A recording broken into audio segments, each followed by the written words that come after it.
like, to You be know what honest. just occurred to me that is funny is that generally when you hear this simulation scenario, like we're in a simulation, you take that as kind of minimizing the inherent meaning of like, oh, it's just a simulation. This is just a giant simulation. And yet, in a certain sense, it complies more with this, what I'm calling the kind of more common interpretation of Kant, because it does say there's something down there that we can't see. It's the computer code. It is underlying this reality. There is a thing in itself. There is something noumenal that we can't perceive.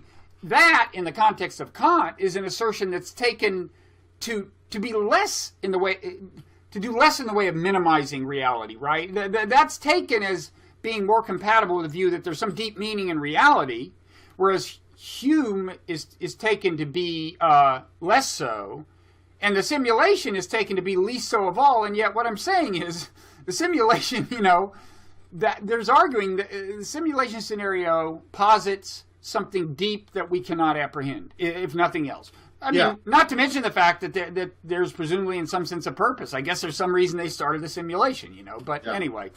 I guess, look, this really does depend on how you read the noumenon in Kant.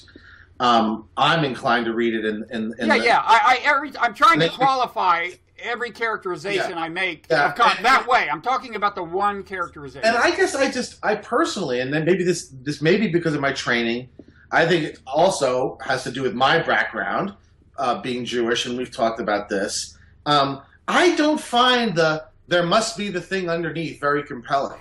But that's partly because, I guess why is that a Jewish view? I would think. Oh, because we talked about this in the past that in Judaism there's a strong discouragement of metaphysical and theological speculation. That's why Judaism doesn't have anything like the theological tradition that Christianity has. Well, sure, Judaism is a pots and pans religion, right? But it started out with a theology, and I would think that in general a worldview that starts out as deeply and explicitly theological, that then adapts to modernity, might want to hang on to something, like something noumenal, right? I mean, it just seems to me that would be a natural adaptation. Look, certainly, if you're talking about the religion of the ancient Hebrews, that is certainly the case. But I would maintain that... Well, the ancient Hebrews didn't just settle for the numinous. I mean, they had an actual anthropomorphic God. God. It built with God in it, right? Right. But I would argue that the relationship between rabbinical Judaism and the Judaism of the Hebrews is very, very is not nearly as tight as people want to think. And what we call Judaism today is about 95% rabbinical. Mm-hmm. And so all the sort of habits of mind and the thing you associate with Jewish ways of thinking are rabbinical in nature and not. But it just it goes to the. Kant says to so Hume does his thing, his skepticism. Kant writes the Critique of Pure Reason, then he writes the Prolegomena. And in the Prolegomena, Kant says, it's a scandal that the existence of the external world has not been proven. And I take that as perfectly exhibiting the difference between Hume and Kant. Kant thinks it's a scandal and is going to rack his mind and write giant treatises until he figures it out. Hume says obsessing over such things is unhealthy and morbid, and you ought to go out for a walk, right? When you start thinking that way, it's the time to stop, right? Mm-hmm. And I think that that's perfectly encapsulates the difference between the two. I don't think it means that Hume is superficial. I do think it has somewhat to do with temperaments, national temperaments.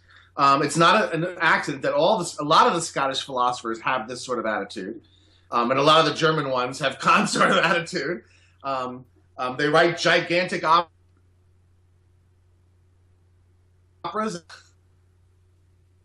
You froze for a second there. Yeah, and you were the one talking, so maybe you should repeat what you said. It was something about operas, right? Yeah, I said the Germans also, they write giant operas, right, and they write giant treatises of philosophy, Right, and they have sweeping views of history like Hegel and so on. And, Hume is, I think, rightly lauded for the sheer clarity of his prose, certainly compared to reading Kant. Now, in fairness to Kant, we're reading him in translation, you and I are. That's Although one thing. The Germans also said I think it was I want to say it was Heinrich Heine. I'm not sure. One of the German writers said that Kant had forever shamed the German language. He was considered a terrible writer in German also. Is that true? Yeah. I was thinking it might be partly just that, a skeptical, empirical emphasis like Hume's is more amenable to clear articulation because he's... Well, that's for sure, yes. Right. Yes, absolutely. But look, there are wonderful German writers, even in translation. Nietzsche is wonderful, even in translation. Schopenhauer is wonderful, even in translation. Kant is not wonderful in any...